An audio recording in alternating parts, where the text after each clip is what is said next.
Bonjour à tous et bienvenue à cette 31e rencontre nationale à l'intention des gestionnaires de l'éducation.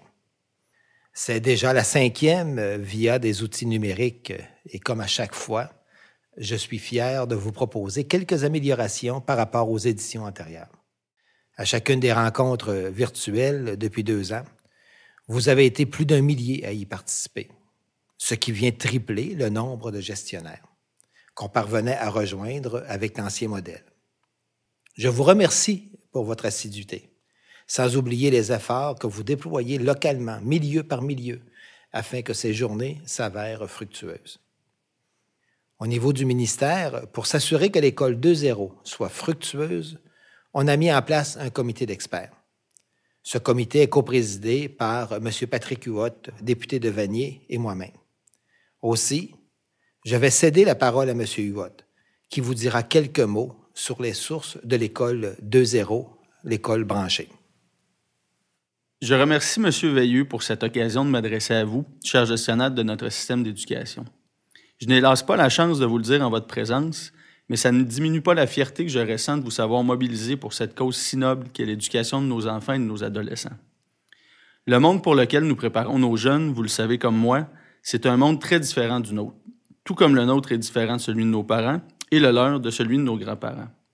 C'est donc pour mieux préparer nos jeunes à leur monde à eux que le gouvernement du Québec a mis de l'avant la mesure qui s'intitule « L'école 2.0, la classe branchée ». C'est une initiative qui s'inscrit dans un courant mondial. Il faut savoir qu'en 2008, à Séoul, les pays de l'OCDE ont signé une déclaration commune sur l'avenir de l'économie Internet. Peu de temps après, le gouvernement du Québec prenait les moyens nécessaires pour réaliser nos ambitions au plan du numérique, et ce, dans tous les secteurs de la société. Dans le secteur de l'éducation, cela se traduit par la mesure qui vous réunit aujourd'hui. Mon collègue Raymond Bachand, le ministre des Finances, l'annonçait dans son dernier budget. On pouvait lire ceci à propos de l'école 2.0, la classe branchée. Actuellement, environ 10% des classes au Québec disposent des technologies nécessaires pour rendre l'enseignement interactif avec les élèves. Fort des succès découlant de cette première étape d'implantation, le gouvernement entend investir au cours des prochaines années 240 millions de dollars pour acquérir des tableaux blancs intelligents, des projecteurs multimédia et des ordinateurs et en équiper les classes des écoles publiques du Québec, pour développer les ressources didactiques requises et pour assurer la formation des enseignants pour faire en sorte qu'ils soient en mesure d'exploiter pleinement les possibilités qu'offre ce nouveau mode d'apprentissage. Voilà donc pour les sources de l'école 2.0, mais qu'en est-il de ses visées? Qu'est-ce qu'on veut atteindre comme réalisation avec de tels investissements? En ce qui concerne l'éthique à l'école, le défi ne porte pas tellement sur les moyens à prendre que sur les finalités poursuivies. Je veux dire par là que sur les moyens à prendre, le plan d'action est assez clair. Ça prend des machines fiables, ça prend des contenus numériques de qualité et ça prend du personnel à l'aise avec les machines comme avec les contenus. Et tout ça, évidemment, pour les élèves, mais pour réaliser quoi au juste? Voilà la question de fond. Et je laisse à M. Veilleux le soin de nous proposer des pistes de réponse. M. Huot a raison. La question de fond est bien celle-ci. Que voulons-nous accomplir au juste avec ces machines et ces contenus numériques? Je vous donne un exemple pour faire bref. J'ai récemment eu vent d'un débat très animé sur Wikipédia. Le débat portait sur la fiabilité de ce qu'on retrouve sur le web. Plus précisément, est-ce que oui ou non, Wikipédia est une source d'information fiable? Au premier abord, on pourrait trouver ce débat un peu étrange. C'est comme si, il y a 20 ans, on avait débattu de la fiabilité des livres. Est-ce que, oui ou non, les livres sont une source d'information fiable? La réponse, évidemment, est « ça dépend du livre ». Il ne suffit pas que ça soit imprimé pour qu'on y croie. Mais soyons justes. Il y a une bonne raison pourquoi on se questionne sur la fiabilité des sources numériques. Cette raison, c'est que pour nous, natifs du livre, c'est beaucoup plus facile de trouver une information fiable dans le monde de l'imprimé, dans le monde du numérique. C'est tout un défi, même pour nous. Sauf qu'on n'a pas le choix. Le monde pour lequel nous préparons nos jeunes, M. Huot vient de l'évoquer, c'est un monde où l'information est à la fois numérique et surabondante. C'est un monde où, dès que vous posez une question, dans les secondes qui suivent, vous croulez sur une avalanche de réponses. Devant cette avalanche d'informations, je comprends qu'on veuille parfois se réfugier dans ce qui nous est familier. Je parle bien sûr de l'univers de l'imprimé, en estimant que l'univers numérique, ça ne concerne pas vraiment la mission première de l'école. Heureusement, et de plus en plus, je croise plein d'éducateurs qui prennent acte de cette réalité nouvelle et qui font tout pour préparer nos jeunes à leur monde à eux. Un monde qui n'est pas celui avec lequel nous sommes familiers.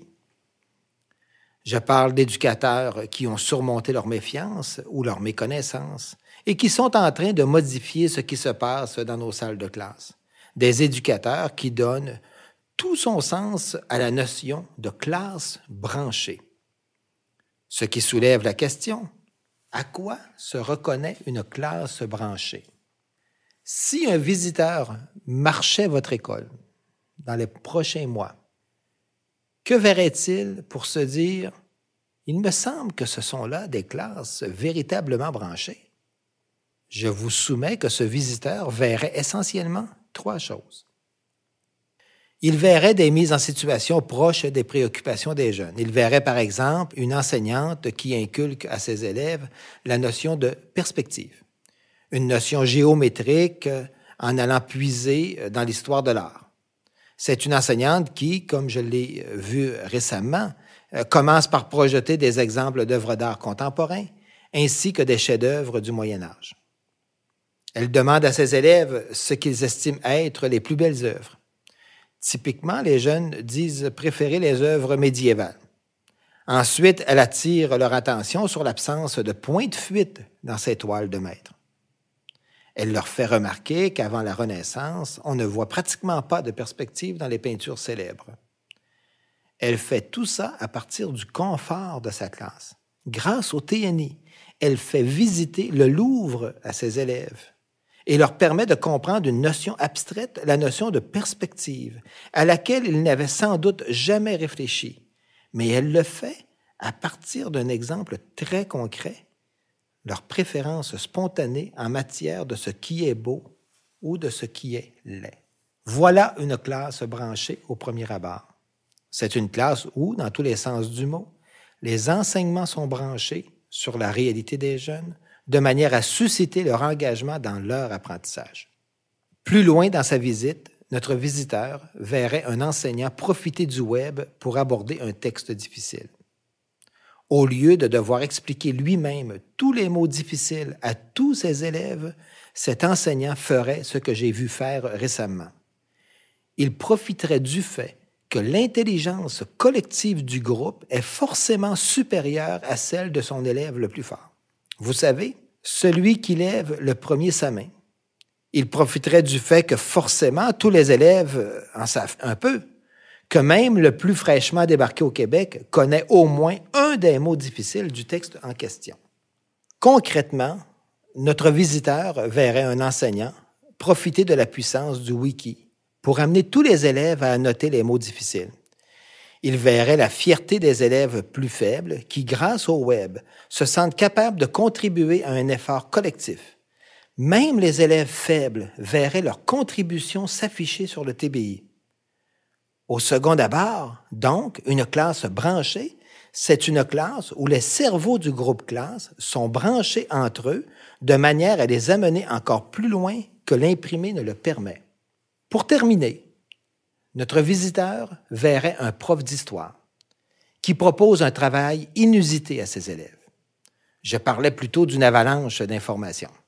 Cet enseignant sait que l'article principal de Wikipédia sur la Seconde Guerre mondiale compte pas moins de 22 000 mots.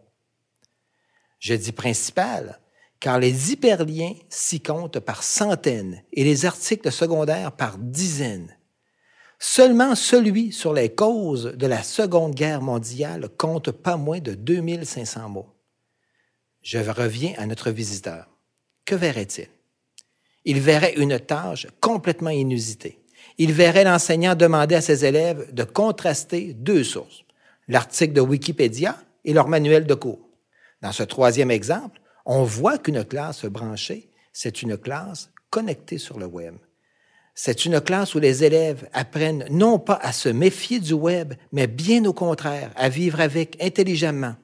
C'est comme si l'ordinateur de l'enseignant devenait une sorte de serveur, un outil qui permet de brancher les élèves avec lui et entre eux. Et plus l'enseignant se montre à l'aise avec de tels outils, et plus on pourra imaginer des branchements avec d'autres classes en des lieux aussi lointains qu'on voudra, dans des connexions insoupçonnées aujourd'hui. Voilà en somme ce qu'on devrait encourager dans nos classes branchées. De temps à autre, on devrait se brancher sur les intérêts de nos élèves, chose que le TBI facilite considérablement et on s'en félicitera au plan de la discipline. De temps à autre, on devrait brancher les élèves les uns aux autres, chose que le TBI et des ordinateurs réseautés rendent possible et on s'en félicitera au plan de l'agrément dans la tâche. De temps à autre, on devrait se brancher à la toile et montrer à nos élèves des techniques avancées de navigation. C'est la seule manière de prévenir le copier-coller-plagier.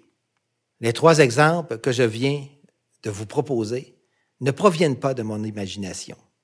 Ce sont des cas réels puisés à même nos écoles d'aujourd'hui. Notre vœu le plus cher, c'est qu'on puisse les généraliser à un maximum d'élèves, voire à tous les élèves du Québec. Notre vœu, au fond, c'est de voir que la classe devienne branchée, pas seulement une, mais une autre et une autre. Pour terminer, je formule le souhait que d'ici 16 heures, vous quittiez avec le maximum d'idées et d'outils pour réaliser ce vœu. Merci à M. Huot pour ses propos éclairants et merci à vous tous de votre attention. Je vous souhaite une très bonne journée de travail et d'échange.